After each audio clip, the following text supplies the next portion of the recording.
जय परशुराम। जय परशुराम सभी ब्राह्मण भाइयों को। और मैं आज वो अपनी ब्राह्मण बच्ची जो है ना खुशी दुबे, उसकी बेल हुई है, उस विषय पे बोलने आया हूँ आप लोगों के बीच में। आप सबका धन्यवाद देने आया हूँ। मेरे इस लाइव को ज्यादा से ज्यादा शेयर करिए, क्योंकि ये लाइव हर हर उस घर में पहुंचना चाहिए जहाँ बच्ची है।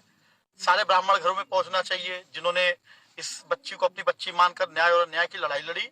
सारे ब्राह्मण भाइयों के लिए आज का दिन बहुत महत्वपूर्ण है। और बहुत से लोग हम लोगों से उल्टा सवाल नहीं पूछेंगे, उनको देखना ही नहीं ससुरों को, वो सब मूर्ख लोग हैं। लेकिन बहुत बढ़िया विषय आज ये है कि सब लोग जुड़े जल्दी जल्दी। ये लाइव आज सरकार, ये जो जातिवादी व्यवस्था वाली सरकार है, इसके मुंह पे मतलब एक तगड़ा तमाचा मारने वाला लाइव मेरा जा रहा है। और इसको मैं चाहता हूं कि आज सारे ब्राह्मण भाइयों से मैं ये निवेदन करता हूं, आप आज यार शेयर करो इस लाइव को यार। मैं बहुत खुश हूँ और बहुत जहरीला बोलूंगा क्योंकि मेरा दिल बहुत खुश है आज। क्योंकि ना आज वो ना एक वो छिला हुआ आलू, उसका चेहरा उतर गया होगा भाई।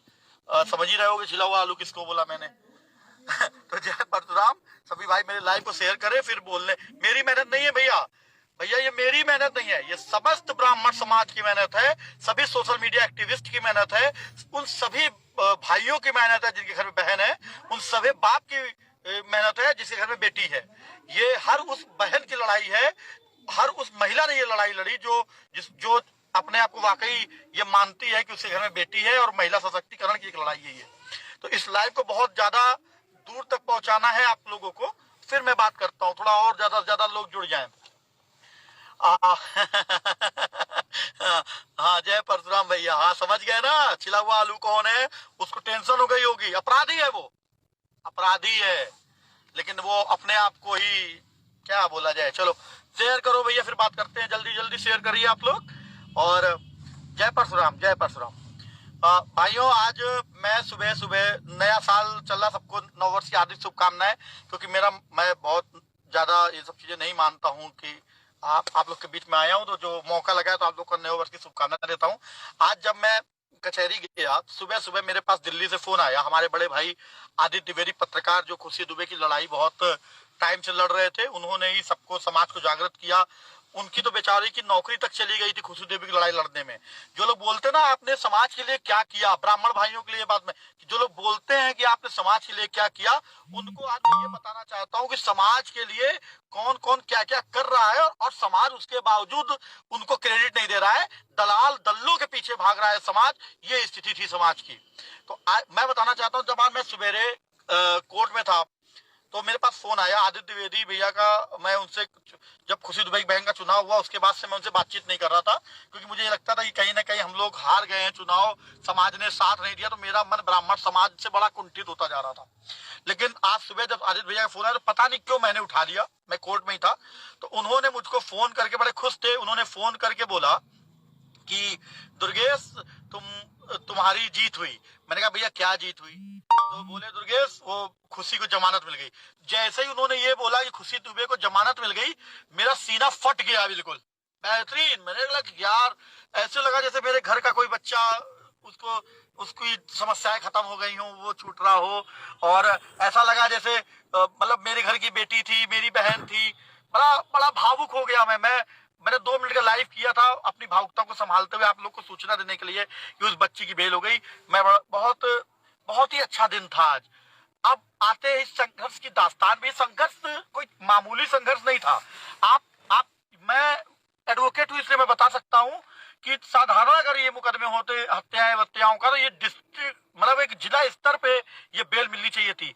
लेकिन पूरा सरकारी तंत्र, पूरा सरकारी अमला उस ब्राह्मण बच्ची के खिलाफ था, उसको प्रताड़ित करके रख दिया। उसके साथ कितना अन्याय किया है आप लोग सोच नहीं सकते। अन्याय की क्या पराकाष्ठा थी।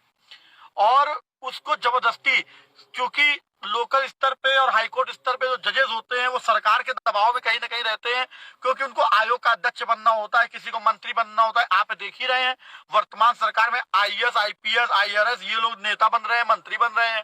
तो आप तो समझ ही रहे होंगे चल क्या रहा है। तो वैसे ही सबके मन में लालच होता है कि मैं मंत्री बनूंगा, रिटायर होऊंगा, मैं आयोग का अध्यक्ष बनूंगा। तो इस लेवल पे बिल्कुल उम्मीद नहीं थी हम लोगों को।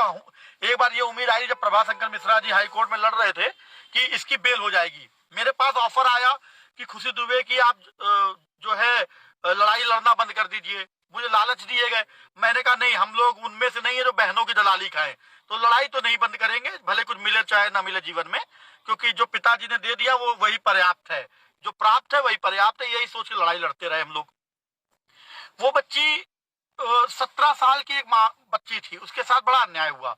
2 दिन पूर्व शादी हुई, 2 दिन में ही उसको अपराधी बना दिया। उसके साथ क्या क्या हुआ, अब तो वो आ रही है बाहर, उसको हिम्मत हम लोग बढ़ाएंगे कि वो बताए। लेकिन मैं एक बात बताना चाहता हूं कि उसके साथ जो भी हुआ उसका दोषी ब्राह्मण समाज था, क्योंकि ब्राह्मण समाज के ऊपर कोई भी 2 थप्पड़ मार के चला जाए तो ब्राह्मण समाज अपना दूसरा गाल भी आगे कर रहा है, पंडित जी है भैया हम तो बहुत गरीब आदमी, हमको मार लो। लेकिन इस विषय जब ये खुशी दुबे वाला मुद्दा हुआ, उस वक्त ही जो ये हम लोग का संगठन है, मैं ब्राह्मणों महासभा, इसका गठन हुआ था। आप लोग आप ये इस बच्ची के वजह से ही इस संगठन का गठन हुआ था। और आज कहीं ना कहीं हम लोग को ये बड़ा गर्व लग रहा है कि हम लोगों की आवाज हमारे सारे ब्राह्मण भाइयों ने दूर तक पहुंचाई। इस खुशी दुबे ने ब्राह्मण समाज को एकजुट किया।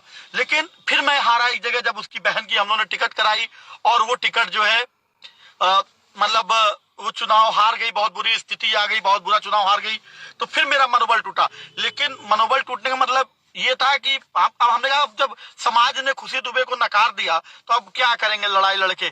पर आज फिर एक स्फूर्ति आई है अंदर और लग रहा है कि नहीं यार, हमारी बच्ची हमारे घर पे अब आ जाएगी। 6-7 दिन में मैं ब्राह्मण समाज से एक और आह्वान करता हूं, जब वो उसकी बेल हो तो हम लोग सब लोग एक साथ उसको लेने चलें। आज जब मैं सोशल मीडिया पे देख रहा हूं कि हजारों की तादाद में पोस्ट पड़ी है उस ब्राह्मण बच्ची के लिए, सब ब्राह्मण भाई खुश है, समाज का वो वर्ग जो पढ़ा लिखा है वो खुश है, बहुत अच्छा लग रहा है। मैं 2 बातें कहना चाहता हूं जो इस बात में बहुत जरूरी थी। मैं चूंकि और मैं चूंकि जो है भारतीय जनता पार्टी से जुड़ा हुआ था, 17 साल भारतीय जनता पार्टी की सेवा करी, भारतीय जनता पार्टी को त्याग कर मैंने जो है ये लड़ाई लड़ना चालू किया, क्योंकि मुझे लगा कि जब हम अपने घर की बेटियों का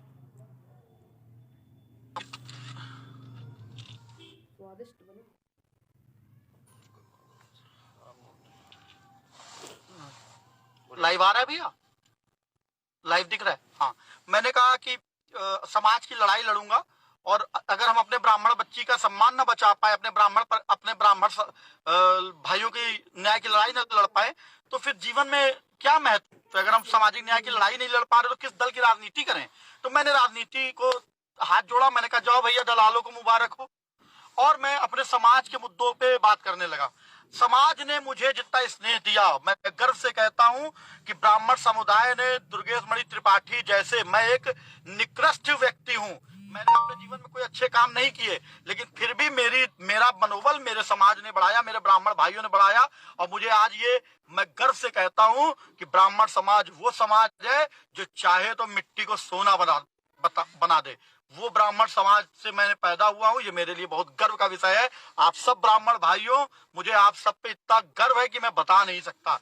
आप लोगों ने आज एक जातिवादी सरकार को, एक जातिवादी व्यवस्था को अपने जोश से आज दिखाया कि देखो हम शांत बैठे हैं पर हमारे अंदर पीड़ा पूरी है। हो सकता है कि मुद्दे अलग हो, कि हमको मजबूरी में सरकार तुम्हारी चुननी पड़ रही हो, लेकिन तुमने तो हमको कहीं का नहीं छोड़ा था। मैं थोड़ा, मेरी बातें थोड़ी अलग है। मैं ऐसा व्यक्ति हूं जो चाहता है कि अगर आपको जिसने रोटी बनाई उसको रोटी खाने का अधिकार है।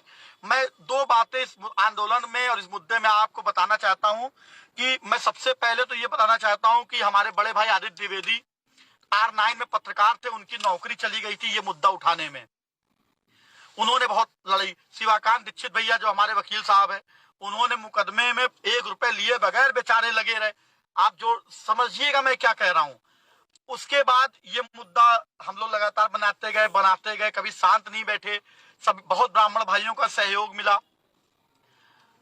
कांग्रेस पार्टी की लीडर प्रियंका गांधी ने बुलाकर टिकट दी खुशी दुबे को, उसकी बहन को।